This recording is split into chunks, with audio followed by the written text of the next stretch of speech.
Bago pa man mabigyan ng liwanag at pag-asa ang community na to, ay ipapakita ko sa inyo mga challenges behind the scenes na ginawa namin sa loob ng isang linggo. Napakalayo pala nito sa syudad at kailangan pa natin bumiyahe ng ilang oras para makarating sa lugar. At eto na mismo yung mga solar na ikakabit natin sa mga bahay doon sa Lumad community sa mga katutubo. At excited na rin ako na makabit at makita rin yung ganda, yung liwanag sa dilim. Gamit pala nating motor ay si Max dahil gusto natin ma-enjoy ang view papunta sa sitio nila. Syempre, para mas solid ang biyahe natin, ay kasama ko sa journey na to ang Shifa tires. Bukod sa matibay ang rides mo, ay safe din kapag ito yung ginamit na gulong. Totoong quality sa pangmasang presyo. Di nagtagal ay bumungad sa amin ang matarik at mabato na daan paakyat papunta sa Lumad community. Pero dahil fighter tayo, ay laban lang. Dahil sa 10 oras na rin ng gabi, ay iniwan muna natin sa mga katutubo ang ibang materyales. At dito na kami nag-decide na bumaba muna. Pagtapos, dumating na tayo sa Barangay Durian at dito na rin muna tayo mag-i-stay dahil kailangan pa natin mag-prepare para sa shoot bukas. Kaya naman salamat po Barangay Captain at si SK Chairman Gongski sa pagpapatuloy sa amin. Sa day 2 ay bumalik tayo sa mga lumad at dahil nasa dulo pa yung sitio nila ay di na rin tayo makapasok kasama si Joyboy kaya naglakad na lang tayo papunta sa lugar. Pagdating sa sitio ay winelcome agad tayo ng mga katutubo. Salamat yan si Purok Leader. So leader dito sa Purok natin at dito yung napili natin na pagbigyan ng blessing galing kay Lord. Andito yung mga tao ngayon, dito yung community. Sobrang ganda nila tignan, tas ang ganda rin ng view dito at ayun. At syempre, di mawawala yung tinapay na ipamimigay naman natin sa mga lumad.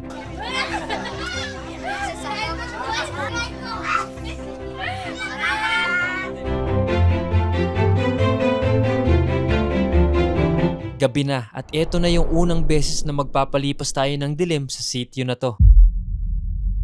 At dito na rin nagsimula magpaapoy ang komunidad gamit ng kahoy. Ito rin yung nagbibigay ilaw sa kanila tuwing gabi. Sunod ay naghanda pala tayo ng pakals para sa mga taga dito. At tuwang-tuwa nga sila sa prepare natin lalo't bihira lang sila makakain ng ganto.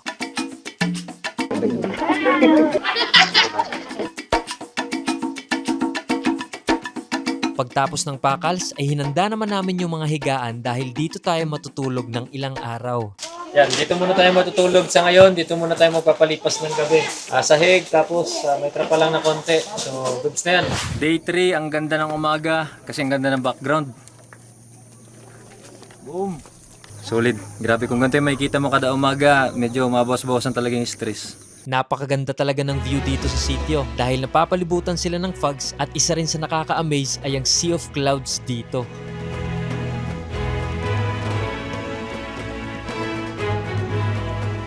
Sunod ay nag-video tayo kasama ang mga lumad at dito ay nagbihis katutubo sila dahil isa to sa mga highlight ng gagawin nating content at napakaganda tignan yung pang-culture na suot nila. Parang feeling ko tuloy ay nag-time travel kami pabalik sa dating panahon. Yo, ito tapos na tayo mag-shoot tapos ang ganda kasi nakapang sila lahat, katutubo, nakapang lumad so napakaganda tignan na yung gantong kultura. So hindi na natin to basta-basta nakikita sa mga lugar-lugar at nataon na dito tayo nilagay ni Lord kaya ang ganda kasi yan, nawi-witness pa natin yung mga ganto.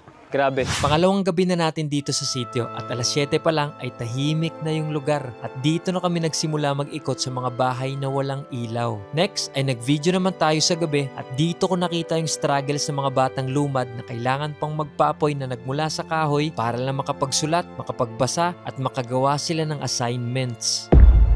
Ilang saglit ay nagluto pala tayo ng pagkain para sa kanila. Kahapon ay pansit yung hinanda natin. Ngayon naman ay sotanghon, tamang-tama dahil malamig ang lugar dito. Para mas masarap ang pakals ay nagdasal muna tayo para kay Lord. At dito nga ay si Nanay Angie naman yung nag-lead ng prayer para sa atin. Pasalamat kayo sa mga panalangin. Labi at inis andamnan. No para pakon ka nami amoy. Tangaran ni Jesus ang personal manluwas. Amen. Amen. Happy birthday to you. Kain na! Kain na!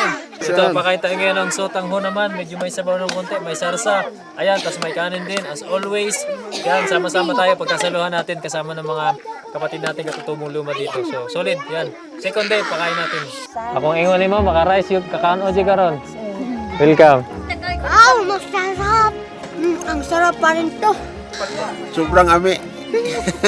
Pagtapos natin mabigyan ng mga katutubo, syempre, tayo naman ang pumakals. Kain tayo, bukid, bundok, taas ng bundok dito. Mas tama-tama sa ulam natin ngayon, sotanghon, paper plate, katawan ng saging. Sino pa yung hindi mga nakatry nito? Mabilisan lang yung ganap sa Day 4 at dito ay sinubukan ko ang tanging ginagamit nilang pangkabuhayan, ang pag-aabaka. Andito lang naman sa harap ko ngayon ang pag-aabaka at ito ang pangunahing hanap buhay ng mga lumad dito. Salamat. Ilang beses din pala tayong pabalik-balik sa lugar dahil meron tayong mga inasikaso, mga biniling gamit at mga additional pa na dadalhin mula sa Patag papunta sa sitio. Andun yung community sa dulo. Puntahan talaga natin kasi bukas maraming gagawin trabaho. Tapos sa mismo araw kung saan natin ibibigay yung sakalam, yun, mas lalong busy. At yun din yung pinaka-exciting at pinaka-the best na part. So yung pagbigay na natin ng something. So excited na rin talaga ako. At kahit hating gabi na, ay kailangan pa rin namin bumalik dahil bukas na yung isa sa pinaka-importanteng part ng surprise natin. Day 5 at bakbakan ang trabaho. Sinimulan natin sa pagkarga ng mga tubo, pagtayo ng poste, at pagkabit ng solar na magbibigay naman ng liwanag sa mga katutubo. Ito nakakatuwa na nga kasi naglagay na tayong pinakaunang ilaw natin dito sa may poste. Kahit maglaro sila dito, kahit anong gawin nila rito, mag-review o kung ano man, magluto, pwede nilang gawin dito. Automatic yan. Araw-araw yan, may ilaw. Kada gabi yan, bubukas. Di madali ang pagtayo at pagkabit ng mga tubo na to dahil sinigurado talaga namin na matibay yung pagsemento at pag-install ng mga solar sa 4 na poste para na rin mas safe at di agad masira yung ilaw na nilagay natin. Sunod ay nag-break time muna tayo at pumakalas kasama ang community. Yan, so ito, kasama natin yung mga katutubong lumad, mga tropa natin. Tropa na natin sila, parang ano na rin tayo eh. Tropa na rin talaga kasi pang-4 na araw na natin dito. Kasi ito, salo-salo kahit konti lang, kahit udong lang, importante, masaya lahat. Pagtapos ng kainan ay dito na natin tinayo ang huling poste. Eto na ang panghuling poste! Inabutan na tayo ng gabi at nakakatuwa nga dahil kinantahan at sinayawan tayo ng mga batang lumad. Ocho, ocho!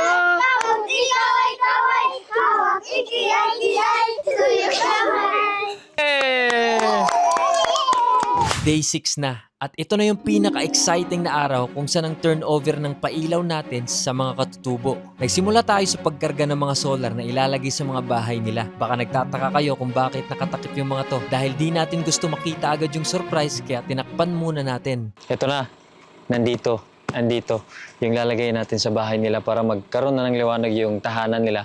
Then sa may bundok, sa mga lumad nating kapatid.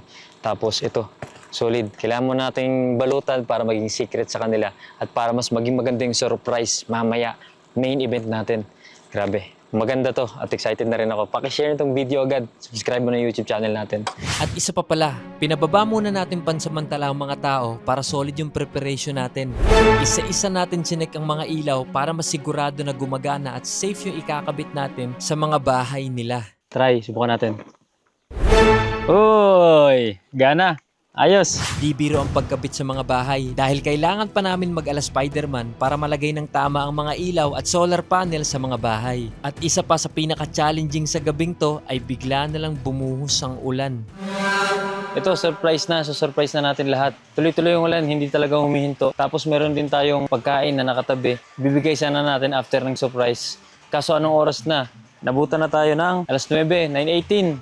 So kanina ko pa iniisip na nagugutom na yung mga tao doon. Grabe people, first time ito mangyari. Sobrang hirap ng sitwasyon natin ngayon. Gusto natin sila i-surprise. Pero God is great. May plano si Lord. Bakit ganun? Hindi ko lang alam kung ano yung reason niya pero magtiwala lang tayo kay Lord. Isa pa pala sa mga challenges ay may nagsulsul daw sa mga katutubo na baka daw may hinuhukay na kami sa lupa nila at bakit daw kami nandun. So nagkaroon tuloy ng duda ang mga lumad sa atin. Minsan, ganun talaga yung buhay. Kapag gumagawa ka ng mabuti, may mga kukontra talaga at ipapadala ang kalaban ng Diyos. Pero syempre, mas malakas si Lord dun. Kaya tuloy lang tayo. Di namin in-expect na ganito yung mangyayari. Pero dahil naniniwala ako na baka hindi pa ngayong gabi yung timing na ibinigay ni Lord, kailangan muna natin i-adjust ang pag-reveal ng surprise. At kahit maputik at nababasa na tayo, ay kailangan pa rin maghatid ng pagkain. Ay, pagka ano? Welcome. Pasensya kayo grabe ka daw mo. Hindi mo ano. Kaon lang sa mo. Kaon lang sa mo. Yung gabi hello. Welcome. Pasensya kayo, wala kayo hunong ang uwan. Yan, bigay muna tayo ng pagkain sa kanila. Ang sarap nito. Ang ganda sana kanina. Sabay-sabay sana. Sabay-sabay sana ng masasarap. Kaso, ito yung nangyari. Naging mo ha?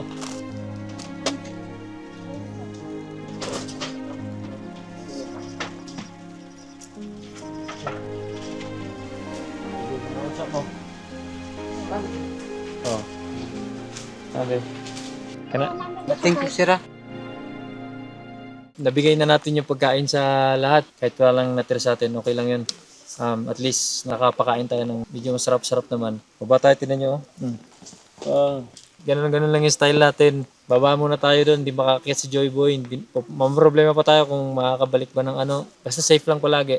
Kasi may mga gamit din tayo. Hindi lang umulan ng malakas, pati para yung mga taga dito hindi rin maapektuhan, hindi rin mag-suffer yung mga lumad. Yan, ganun talaga yung mga nangyari sa atin. Diba, ngayon mo lang ito nakita. Susunod, marami pa yan. Grabe, naabutan na tayo ng 1 linggo. Tapos parang tuyo na yung semento ng poste natin Okay, baksin natin to. At eto, binaklas na natin yung mga kahoy para makita natin ang tibay ng mga poste. Pakalawa.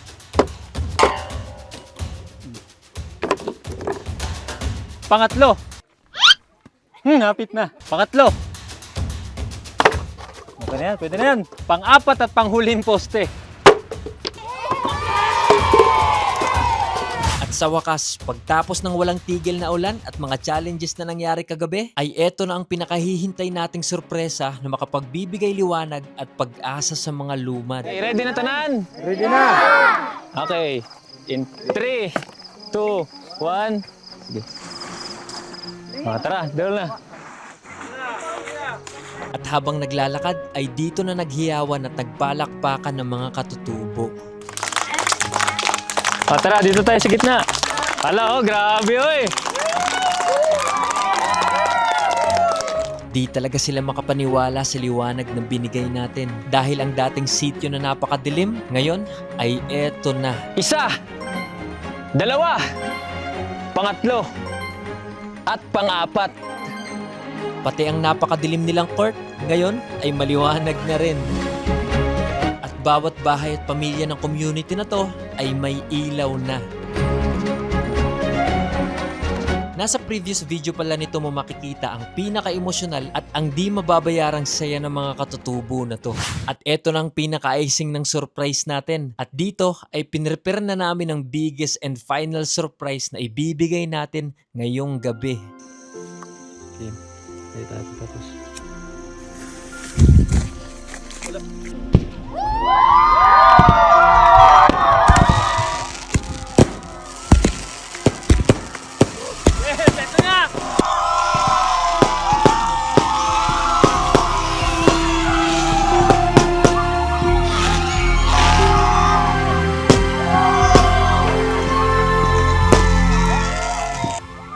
Yun! Grabe. Walang katumbas na halaga ang saya ng mga lumad na to dahil ito rin yung first time na nakakita sila ng fireworks ng malapitan. Ito na rin ata yung pinaka-grateful na community na natulungan natin. At last day, dito na rin tayo mamamaalam sa mga katutubo. Nakakatuwa dahil bigla na lang akong tinawag ni Chairman at Dato at pinasuot ng tribal at nagpa-picture sa atin. At sa huling sandali ay dito naging emosyonal ang lahat. Kamaragit sir ang katabang sa among kalisod diri sa Subayan sir. Tanan sa napuyo diri nalipay sa inyong lugar sir. Nalipay sa iyo. Hindi na yun na makuan ang kalipay sa tungod sa mga sugang inyong gipanghatag. Pira mo kaadlaw nga nagservisyo sa amo abisag kadaghan na mo diri sir. Daghan sa amo kayo.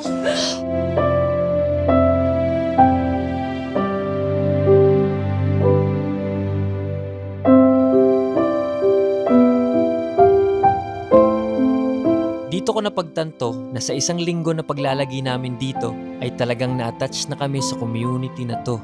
At na-realize ko na kung sino pa yung pinakamahirap at pinaka-nasa laylayan ay sila pa yung may respeto, may pagmamahal sa kapwa at may pinaka-sincere na pagpapasalamat. Sila din yung klase ng tao na may dignidad na kahit ganito yung sitwasyon nila, marangal silang namumuhay. Isa rin sa nagpapalakas ng loob nila ay ang malakas na pananampalataya nila sa Diyos. Dahil dito ay mas lumalaban sila sa kung ano ang hamon sa buhay.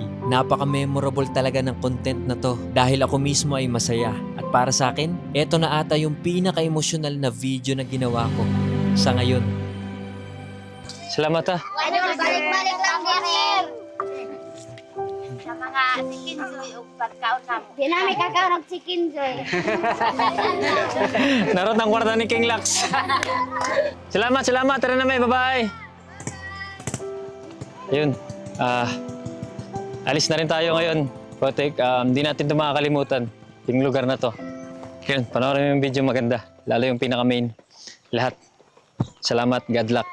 Marami pang ganap na hindi nasama dito. Mapapanood nyo sa Lux Facebook at YouTube ang kumpletong behind the scenes ng journey na to. Subscribe!